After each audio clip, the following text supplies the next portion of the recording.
Sveiki visi, čia Feniks TV televizija, aš Kazimieras Juraitis. Šiandien kalbu kaip Teisingumo aušros vadovas. Norėtume pasveikinti jūs visus su gegužės 9.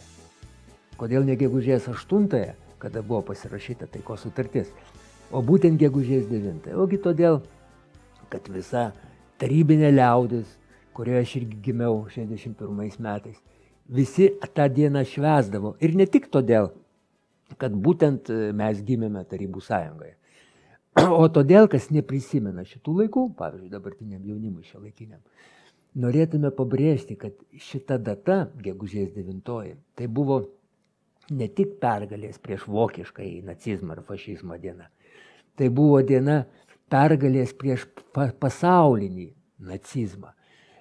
Na ir ta proga, kaip įrodant šio teiginio pagrįstumą, norėtume jums priminti mažai Lietuvoje dar žinomą faktą, tai yra Japonijos 731 padalinio veiklą. Kas tai buvo per padalinys? Tai buvo oficialiai Japonijos imperatoriškosios armijos slaptas biologinio ir cheminio ginklo tyrimų ir plėtros padalinys. Na, Sanapits stoties toksai Kvantūno armijos epidemijų, prevencijos ir vandens valymo departamento. 49 metais gruodį Chabarovske karo nusikaltimų teisme, kai buvo teisiami suimti šio padalinio tyrėjai, o Jungtinės Amerikos valstijose buvo slapta suteiktas imunitetas. Pasikartojo ta pati istorija, kaip ir su karo nusikaltėliais Vokietijos nacistų, tarimais medikais, kurie darė tyrimus su žmonėmis konclageriuose. Tai čia lygiai taip pat buvo pasinaudota tais tyrimų rezultatais ir jie buvo slapta sušvelnintos bausmės ir perimti Jungtinių Amerikos valstijų. Kas tai buvo? Ką darydavo su tame padalinyje? Na, štai Tele3 skelbė 19 metais siaubo. Žmonės gerai maitindavo tik dėl vienos priežasties. Dėl kokiosgi? O kad būtų stiprus ir atlaikytų eksperimentą su jais.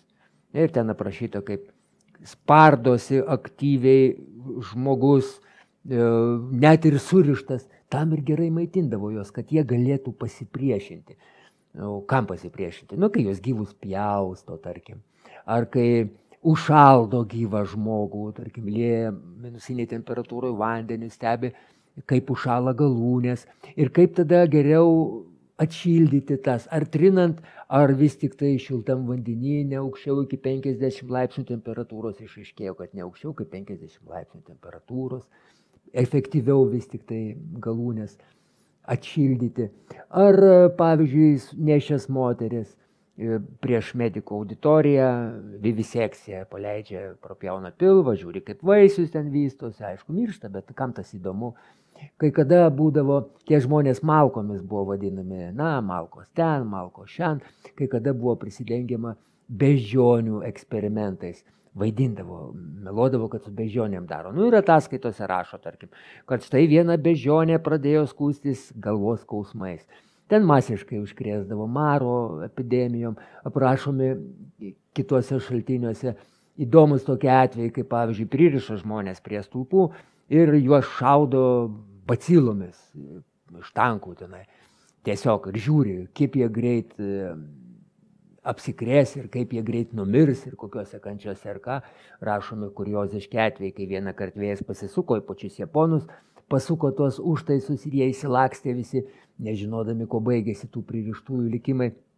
Daugybė tokių dalykų, ne tik su vyrais ir moterim, tarp kitko daugiausia darydavo eksperimentų su tarybiniais belaisviais, kurių buvo daug tose teritorijose, ten okupuotoje Kinijos teritorijoje vyko. Arba su kinais tais pačiais, bet ir su vaikais būdavo daug. Nuotraukų yra, pavyzdžiui, vaikučiais irgi. Lygiai taip pat atsparumą tirdavo. Žodžiu, lentpjūvė iš pragaro taip ir vadinasi, nes lentpjūvė malkos tie žmonės. Kodėl aktualu? Ne tik priminti, kad ne tik Vokietija, kurios palikuoniai šiandien dislokuoti bataliono pavidalu Lietuvoje, ne tik Vokietija buvo, visas pasaulis, kuris ėjo kaip sąjungininkai su nacistinė Vokietija, tai ir buvo nacistiniai nusikaltėliai, tikri nusikaltėliai. Bet čia neišskirtinis atvejis, prisiminkim tada 19 metus, kai yra nusikaltimas prieš žmoniją vykdomas ir lietuviai tame aktyviai dalyvavo. Kai kurie lietuviai politikai buvę aukštuose postuose, kurie pradėjo irgi šitą genocidą prieš lietuvių tautą, Lietuvos tautą, gal tautas, prieš visą visuomenę, kurie kaip niekur nieko šiais metais vėl dalyvauja rinkimuose. Visi lyg užmiršo, lyg tai nieko ir nevyko, juk tas tai vyko. Masinis nusikaltimas prieš ne tik Lietuvos, viso pasaulio visuomenę, kai kurie teismai vyksta, Lietuvoje net neprisimena, nes per daug masiškas reiškinys. Taigi šiandien ypač svarbu prisiminti ne tik gegužės 8, kada buvo sudaryta taikos sutartis sąjungininkų, Rusijos Tarybų Sąjungos sąjungininkų su Vokietija, bet ypač gegužės 9, pabrėžiant išskirtinį Tarybų Sąjungos tautų ir ypač Rusijos, tai yra rusų indėlį šiame kare, ypač kai šiandien rusų atžvilgių, vien rusų tautybės pagrindų diskriminuojami, tremiami iš Lietuvos, pavyzdžiui, apie 2000, virš 2000 žmonių vien rusų tautybės pagrindų pernai buvo ištrimti iš Lietuvos, išskiriant šeimas, nepaisant, kad jie čia gimę galėjo būti, raugę visą gyvenimą. Taip, kad vyksta tas pats panašiais metodais, kaip ir Didžiojo tėvynės karo metais. Todėl neleiskim padaryti savo atminties, savo smegenų vivisekcijos ir užmiršti šią didžią datą. Tai yra gegužės 9. Ačiū ir iki kito karto.